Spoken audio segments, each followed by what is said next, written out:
स्नान कराने के बाद जो है पहले साफ पानी साफ जल से, उसके बाद दूध से, दही से, घी से, शहद से, शक्कर से 5 चीज़ों से स्नान कराइए, फिर शुद्ध जल से उनको स्नान कराइए। अब आजकल क्या है, सोशल मीडिया में कई लोग बहस करते हैं कि नहीं जी 33 करोड़ नहीं 33 कोटि हैं। कोटि मतलब प्रकार हो गए, 33 ही प्रकार के देवता। प्रकार कोटि अब क्या, उस चक्कर में आप मत पड़िए।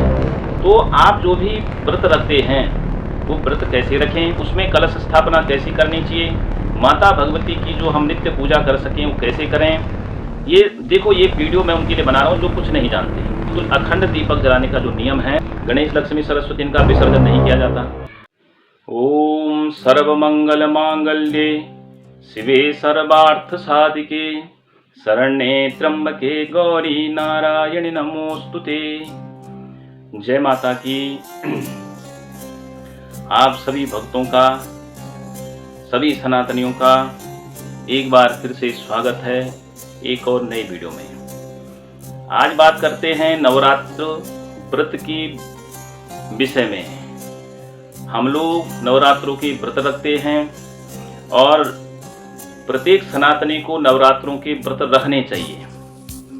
लगभग प्रत्येक सनातनी या प्रत्येक परिवार में कोई न कोई सदस्य व्रत रखते ही रखते हैं, ये अच्छी बात है। और लेकिन कई व्यक्तियों के मन में दुविधा होती है, प्रश्न होते हैं कि हम व्रत रखते हैं, हमने कलश की स्थापना करी, हमने घर में जो भी बोए, हम जो नित्य पूजा है 9 दिन की वो कैसे करें, उसमें क्या कोई भूल चूक हो जाए तो क्या हमें उसका पाप मिलता है। तो इन सब विषयों पर आज बात करते हैं कि कैसे कलश स्थापना करनी चाहिए, क्योंकि हर व्यक्ति वेद वेदांग नहीं पढ़ा हुआ है, हर व्यक्ति ने शास्त्र उपनिषदों का अध्ययन नहीं किया हुआ है, अपने सांसारिक कार्यों में लगे रहते हैं और जब उनको मौका मिलता है तो थोड़ा बहुत तो अपनी पूजा प्रतिष्ठा कर लेते हैं। तो अब उनके मन में एक प्रश्न होता है कि क्या हम जो कर रहे हैं ये सही है या गलत है, कहीं हम कुछ गलत न कर दें, इसमें कोई गलती हो जाएगी तो हमें उसका पाप मिलेगा।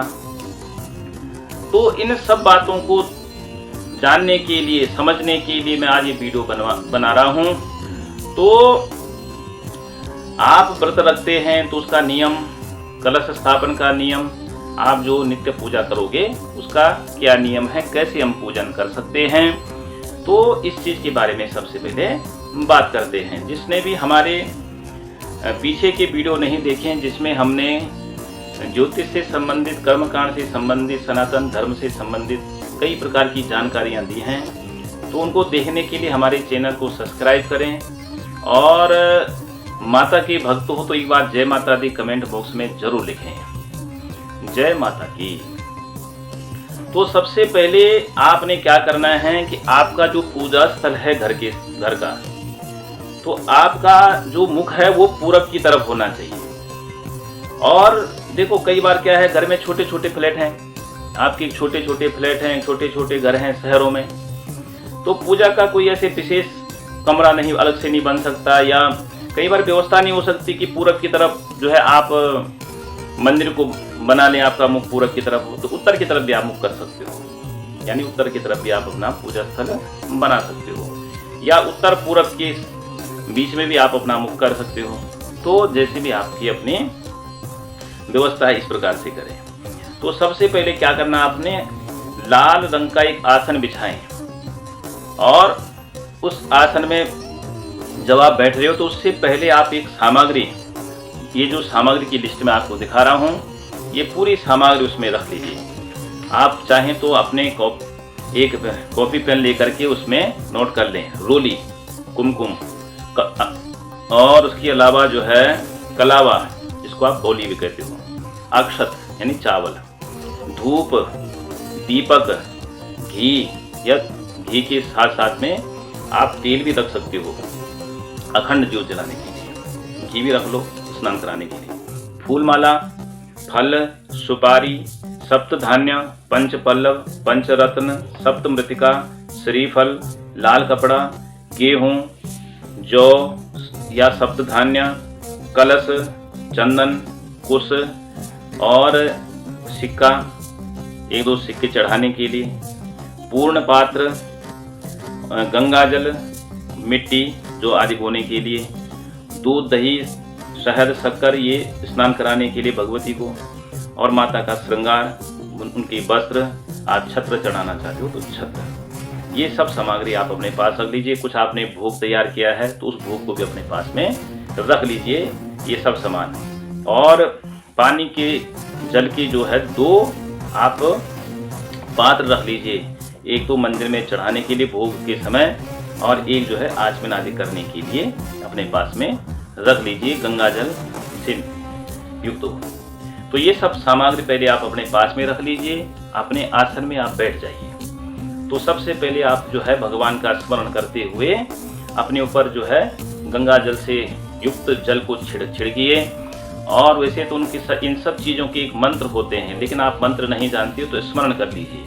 उसमें मंत्र आता है, पवित्र पवित्रो वा सर्वावस्थाम गतो पिवा यह स्मरेत पुंडरीकाक्षम सवायाभ्यंतरा शुचि। जो मंत्र है उसका अर्थ यह है कि मैं चाहे अपवित्र बाहर से हूँ चाहे अंदर से हूँ, लेकिन मैं भगवान पुंडरीकाक्ष का स्मरण कर रहा हूँ, तो वो हमें अंदर बाहर दोनों से पवित्र करें। तो ऐसे ही आपने भी भावना बनानी है, भाव बनाइए कि मैं जो है अपवित्र हूँ बाहर से भी अंदर से भी, लेकिन हे माँ भगवती या हे भगवान या इष्ट कुल देवताओं, मुझे आप पवित्र कीजिए। पूजा में बैठ रहे हैं तो पूजा में मन का पवित्र होना भी आवश्यक है, तन का पवित्र होना भी आवश्यक है। शरीर में गंदगी लगी हुई फिर आप पूजा कर रहे हो, या मन में कटुता भर रखी है, ईर्ष्या द्वेष द्वंद्व भर रखा है, फिर पूजा प्रतिष्ठा कर रहे हो तो कोई फायदा नहीं है। निर्मल मन जन सो मोहि पावा, मोहि कपट छल छिद्र न भावा। बोला मुझे कपट छल छिद्र पसंद नहीं है, केवल निर्मल मन। तो शांत भाव से, निर्मल मन से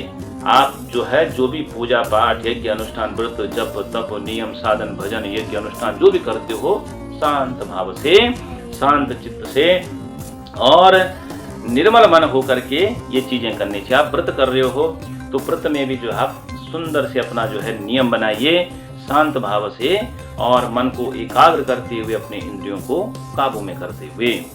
तो आप जो है सबसे पहले आप जब आप आसन में बैठ गए हैं, पूर्वाभिमुख होकर के बैठ गए हैं, अपने ऊपर जल का छिड़काव करिए, थोड़ा सा जल छिड़किए। एक फूल से छिड़क सकते हैं, या आप बाएं हाथ में जल लेकर के दाहिने हाथ की मध्यमा और ये जो है जिसको रिंग फिंगर बोलते हैं, इन दोनों उंगलियों से आप जल को घुमाइए और अपने ऊपर से छिड़किए और भगवान का ध्यान कीजिए। उसके बाद 3 बार आप आचमन करती भगवान के नामों का उच्चारण करते हुए, और एक बार हाथ धो करके नीचे जल को छोड़ दीजिए अपने साइड में। और उसके बाद जो है आप क्या करिए, अपने जो है माथे पर तिलक भी लगा दीजिए। आसन की शुद्धि करिए, आसन को के में भी थोड़ा सा जल छिड़क दीजिए। आसन की शुद्धि, भूमि की शुद्धि, भूमि में जल छिड़क करके गंध अक्षर छिड़क दीजिए। भूमि शुद्धि, आसन शुद्धि हो गई, तिलक लगाइए। और उसके बाद जो है ये जब सारे काम हो जाते हैं तो फिर आप जो है सबसे पहले दीपक का दीप जलाइए, जो आपने अखंड दीपक जला रहे हैं। जो लोग अखंड दीपक नहीं जला रहे थे तो वो नित्य प्रतिदिन दीपक जलाते हैं, तो वो दीपक आप जलाइए।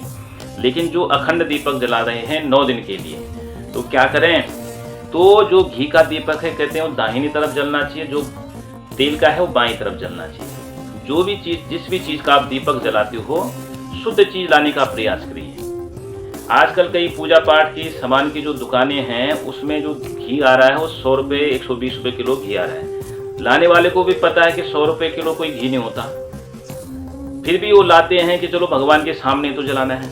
जब हमारा विचार ही गलत हो गया, हमारा भाव ही गलत हो गया, तो हमें फल क्या मिलेगा, कुछ नहीं मिलेगा। इसीलिए जो है जितना पवित्र चीज हम खाते हैं, अच्छी अपने लिए तो अच्छा से सोचते हैं, तो ऐसी अच्छा भगवान की निमित्त भी करिए।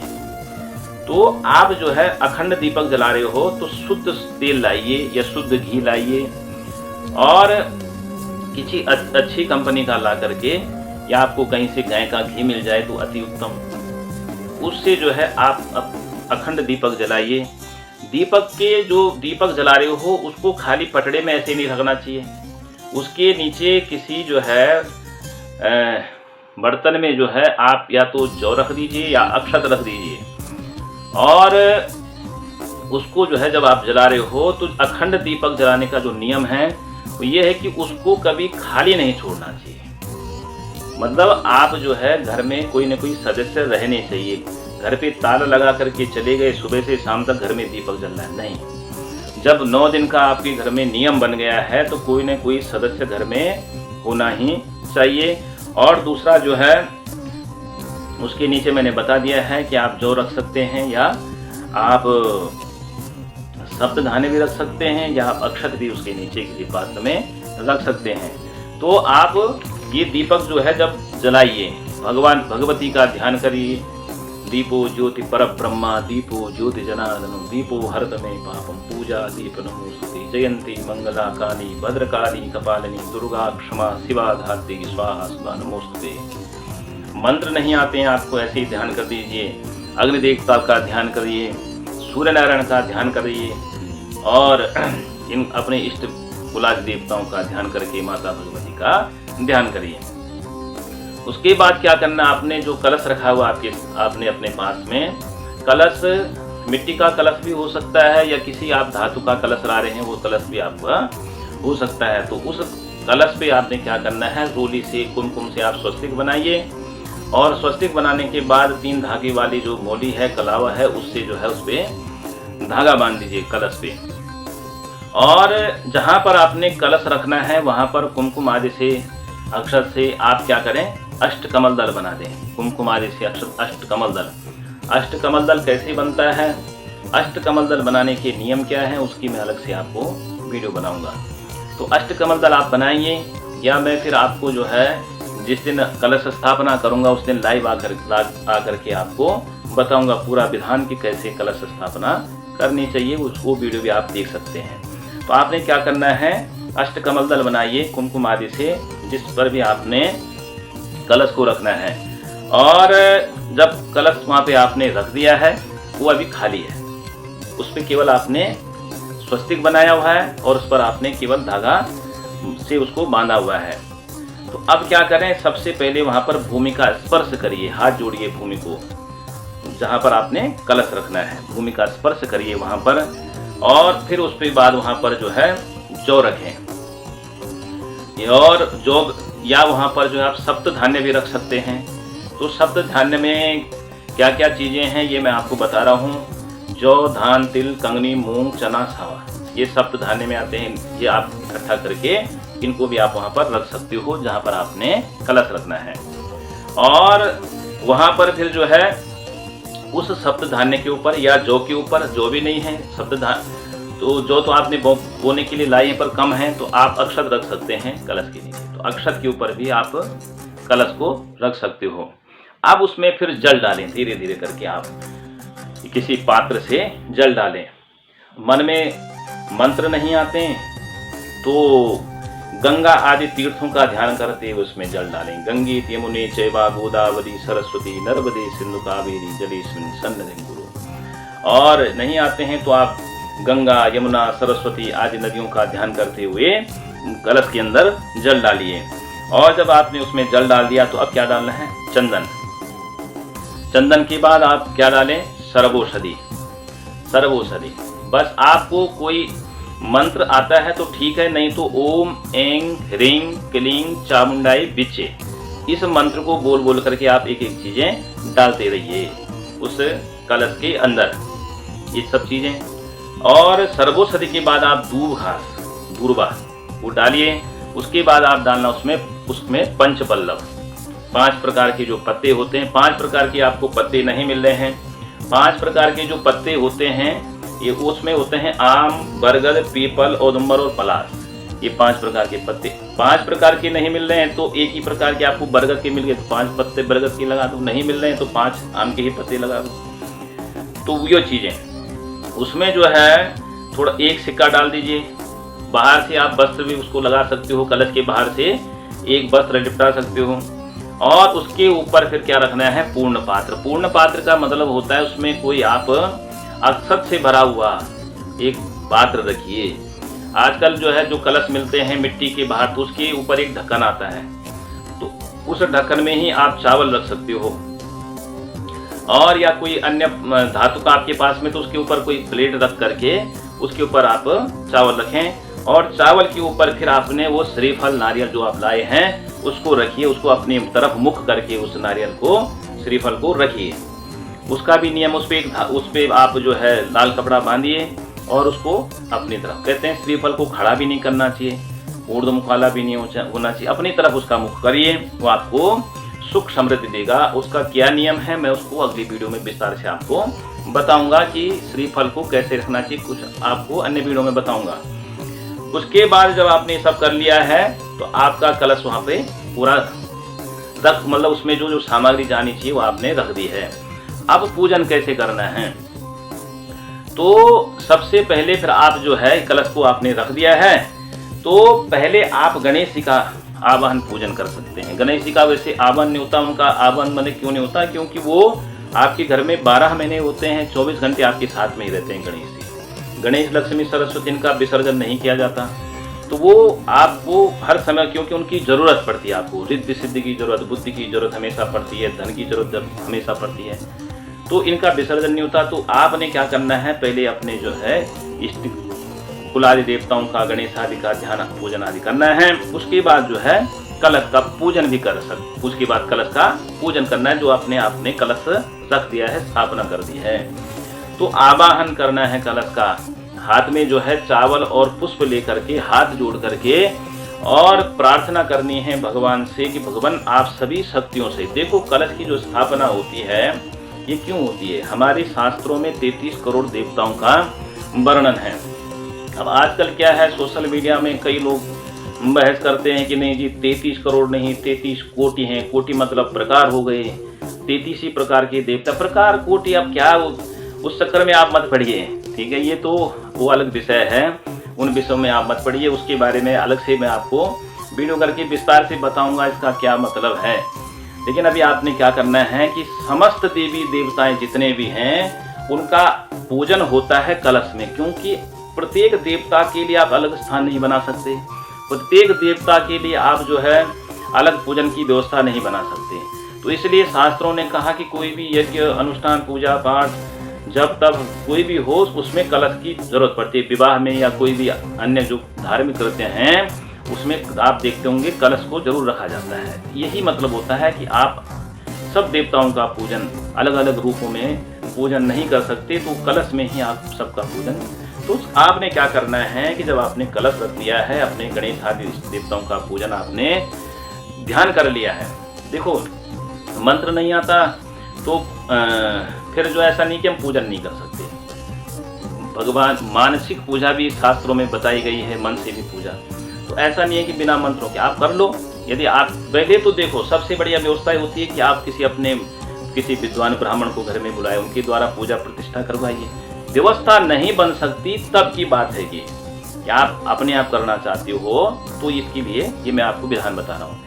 आपने जो है कलश पूजन से पहले आपने गणेश जी का पूजन कर लेना है, और गणेश जी को जो है गंध, अक्षत, पुष्प, धूप, दीप आदि दिखा करके उनको भोग लगा करके फिर कलश का आवाहन करिए। हाथ जोड़ करके पुष्प और चावल ले लीजिए, हाथ में अक्षत ले लीजिए हाथ में, और ध्यान करते हुए समस्त देवी देवता मन में उच्चारण करें, हे समस्त देवी देवताओं, समस्त अलग अलग रूपों में जितने भी देवता हैं, चाहे आप तीर्थों के रूप में, नदियों के रूप में, सागर के रूप में, जिस भी रूप में आप, जिस अलग अलग रूपों में आप जो है हमारी रक्षा करते हैं, दिशाओं में अलग अलग दिशाओं से दिक्पालों के रूप में आप हमारी रक्षा करते हैं, नवग्रहों के रूप में आप हमारी रक्षा करते हैं, सब देवी देवता जो है आप हमारी कलश में आइए, और 9 दिन तक जो है इस कलश में स्थापित आप जो है यहीं पर रहिए, यहाँ पर जो है हम आपकी पूजा प्रतिष्ठा कर रहे हैं, भाव बनाइए बस, और वो चावल पुष्प जो है आप कलश में छोड़ दीजिए। उसके बाद जो है पूजन होता है, तो पूजन का जो है विधान जो है षोडशोपचार पूजा की विधा, वो तो ब्राह्मण लोग जानते हैं, ब्राह्मण लोग करते हैं, तो वो आप सब नहीं कर सकते। तो क्या करना है, थोड़ा सा पहले जो है गंगा जल से निर्मित मिक्स जो आपके पास जल है उसको आप कलश पर छींटा मारिए 4 बार। उसके बाद जो है पंचामृत, 5 चीजें जो आपने बना, पंचामृत होगा या नहीं है तो बनाइए आप उसको पंचामृत, दूध, दही, घी, शहद, शक्कर से, और उससे जो है थोड़ा सा छींटा मार करके, और उसके बाद फिर साफ जल से स्नान कराइए, स्नान मतलब छींटा मारिए कलश पर, और उसके बाद आपने क्या करना है कि फिर से जो है गंध अक्षत लगा दीजिए, फूल माला पहना करके कलश को, और धूप दीप और दिखा करके नैवेद्य माने भोग आप अर्पण कर दें। उसके बाद फिर हाथ जोड़ करके फूल लेके प्रार्थना कर दें कि भगवान आपका पूजन कर किया, ऐसे ही 9 दिन तक करेंगे तो आप हमको आशीर्वाद देते रहना, और उस फूल चढ़ा दीजिए। उसके बाद आता है माता भगवती की पूजा के बारे। आपके पास भगवती की कोई फोटो है, आपके पास कोई मूर्ति है, फोटो की तो आप स्नान कैसे कराओगे, लेकिन कोई मूर्ति है तो फिर मूर्ति को क्या करना है आपने, पहले तो आप हाथ जोड़ करके आवाहन कीजिए माता का जो है 3 रूपों में, भगवती महाकाली, महालक्ष्मी और माता सरस्वती के रूप में आवाहन होता है, उनका पूजन होता है। और नवरात्रों में वो 9 रूप, प्रथमम शैलपुत्री च, द्वितीयम ब्रह्मचारिणी, तृतीयम चंद्रघंटेति, कूष्मांडेति चतुर्थकम, पंचमम स्कंदमातेति, षष्ठम कात्यायनीति च, सप्तमम कालरात्रिति, महागौरीति, षष्ठमम नवमम सिद्धिदात्री च, नवदुर्गा प्रकीर्तिता। 9 दुर्गाओं 9 रूपों में भगवती की पूजा की जाती है। तो उन 9 रूपों को आपने जो है भगवती की एक मूर्ति के रूप में, वहां पर एक ही मूर्ति में उनका पूजन किया जाता है। तो सबसे पहले आपने ध्यान करना है कि माता रानी आप हमारे घर में आइए, फूल और चावल लेकर के और मूर्ति के सामने आप चढ़ाइए, और फिर उनको स्नान पात्र में रखिए, पात्र रख करके और उसको स्नान कराइए। स्नान कराने के बाद जो है पहले साफ पानी, साफ जल से, उसके बाद दूध से, दही से, घी से, शहद से, शक्कर से 5 चीजों से स्नान कराइए। फिर शुद्ध जल से उनको स्नान कराइए, और उसके बाद जो है क्या करना है, सुंदर से उनको वस्त्र आदि पहना करके श्रृंगार करिए। जैसे आप अपना श्रृंगार करती हैं माताएं बहनें, ऐसे श्रृंगार करिए सुंदर से।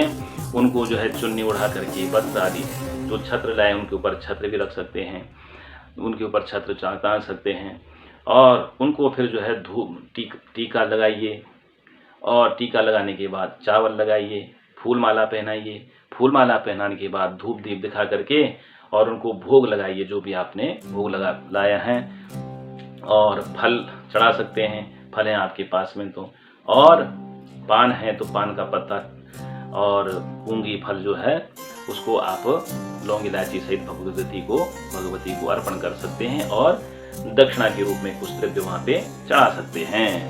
इतना करने के बाद फिर आप जो है माता रानी की आरती करें। कई लोग क्या करते हैं कि एक टाइम आरती करते हैं कि समय आरती करते हैं, तो भी ठीक है। सुबह आपने पूजा कर ली, और संध्या के समय जब आप पूजन कर रहे हो तो उस समय जो है माता रानी का कोई स्तोत्र आदि या एक माला जप करके और फिर आरती कर लीजिए। तो ये पूजा का विधान है। और आपने क्या करना है, यदि फिर उसके बाद जो है ये करने के बाद आप जौ बोइए, खेतरी बोलते हैं जो आप, तो अलग अलग जगह अलग अलग नामों से जाना जाता है। तो एक पात्र में, मिट्टी के पात्र में या किसी अन्य पात्र में, और वहाँ पर जौ बोने हैं मिट्टी में। तो कई लोग क्या करते हैं, उसी मिट्टी में जौ बो करके उसके ऊपर कलश रख देते हैं। तो ये भी गलत नहीं है, ये भी गलत नहीं है, लेकिन वो आप अपनी जगह के हिसाब से, देखो सबके पास अपनी अपनी सीमित जगह हैं, उसके हिसाब से करते हैं। तो यदि जगह अलग है तो आप अलग पात्र में अलग से रख सकते हैं, मिट्टी में जो है जौ बो करके, और उसमें नियमित रूप से सही ढंग से आप पानी डालते रहें रोज, और उसके हिसाब से वो बढ़ जाएंगे। वो शुभता का प्रतीक होता है जो आप डालते हो, जो उसमें बोते हो। तो ये जो है 9 दिन तक की पूजा का हो गया। अब प्रतिष्ठा तो आपने एक दिन कर ली कलश की, अब प्रतिष्ठा तो रोज थोड़ी होती है। तो अब जो 9 दिन आपने पूजा करनी है, फिर वो कैसे करनी है, पहले तो आपने दीपक का, जो अखंड दीपक है उसका ध्यान रखें। दूसरा जो है, जब आप फिर अगले दिन पूजा में बैठोगे तो आप बहुत सारी चीज़ें फिर रखने की जरूरत नहीं है। यदि माता को नहलाना है, आपने स्नान करवाना है, तो आप ये सब चीज़ें, 5 चीज़ें, पंचामृत वाली चीज़ें, और आप वो चीज़ें, यदि पंचामृत से भी नहीं नहलाना चाहते हो तो केवल शुद्ध जल से आप स्नान करा सकते हैं। और गंध, अक्षत, पुष्प, धूप दीप और नैवेद्य, ये प्रतिदिन आप इनको चढ़ाइए। यानी पहले जल छिड़क दीजिए, शुद्ध वस्त्र से जो है साफ कर दीजिए, और ऐसे ही कलश को भी जो है जल छिड़क करके फिर चंदन आदि लगा दीजिए, गंध, अक्षत, पुष्प, फिर फूल रहे आपके पास में फूल चढ़ा दीजिए, फूल माला है फूल माला चढ़ाइए, और उसके बाद धूप दीप दिखा करके भोग लगा दीजिए। ये आपके रोज की पूजा हो जाएगी। और फिर अंतिम दिन अब क्या करें, अंतिम दिन जो है माता रानी को ऐसे ही पूजा जो मैंने आपको बताई, ऐसे ही पूजा प्रतिष्ठा करने के बाद और फिर जो है 9 जो है कन्याओं को आप भोजन कराइए, साथ में एक बालक को भोजन कराइए, छोटे बालक को, और उसके बाद जो है खुद प्रसाद ग्रहण कीजिए। वो सब आप लोग करते रहते हैं, जानते हैं। जो मुख्य चीज़ थी कि आप कलश स्थापना कैसे करें और रोज की आप पूजा कैसे करें, उसका मैंने आपको ये विधान बता दिया है। और कोई हमसे लाइव जुड़ना चाहेगा तो नवरात्रि के पहले दिन मैं आपको लाइव पूजा करके भी दिखा दूंगा, तो आप हमसे जुड़े रहें। जो कोई अभी नए जुड़े हैं तो उनको मैं बता दूं कि हम इसमें जो हम वीडियो बनाते हैं, इसमें ज्योतिष से संबंधित, ज्योतिष कोई सीखना चाहता है बिल्कुल सरल तरीके से, उसके लिए हम वीडियो बना रहे हैं। कर्मकांड से संबंधित और सनातन धर्म से संबंधित अलग अलग प्रकार की वीडियो आपके सामने रखी जाती हैं। कुछ चीज़ें ऐसी होती है कि आप सोशल मीडिया में गलत सुनते हो, गलत जानकारी रख देते हो, तो हम शास्त्र विहित बातें बताते हैं। शास्त्रों में जो बातें लिखी हुई हैं उन्हीं के अनुसार बातें बताते हैं, उससे बाहर की रत्ती भर भी बात आपको नहीं बताते। तो इसलिए आप हमारे चैनल से जुड़े रहें। जिसने भी सब्सक्राइब नहीं किया सब्सक्राइब करें, और जय माता की जरूर लिखें वीडियो उसमें कमेंट बॉक्स में, जय माता की।